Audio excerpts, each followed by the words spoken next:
வணக்கம் நண்பர்களே. ஒரு ஜாதகத்தில் படிப்பை தடை செய்வது புதனா கேதுவா? இது நிறைய கேள்விகள் வரும்.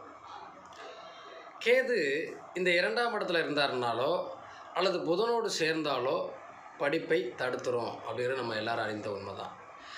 இதில் புதனோடு சேர்ந்து புதன் ஆட்சி உச்சம் பெற்றோ அல்லது திரிகோண கேந்திரங்களில் பலமாக இருந்தாருன்னு வச்சுக்கோங்களேன், அவங்க நிறைய படிப்பாங்க.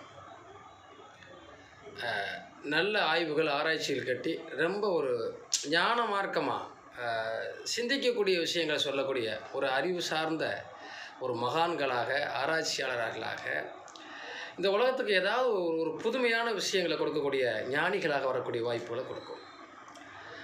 அதற்கு இந்த புதன் பலம் பெற்று இருக்கணும். அந்த பலம் பெற்ற புதனுக்கு சுபக்கிரகத்தினுடைய பார்வை பெற்றால் இன்னும் சிறப்பாகும். அப்படி இல்லாமல் தனித்த கேது 2ஆம் இடத்துலேருந்து புதனும் கெட்டு போச்சுன்னா படிப்பை தடை செய்யும்.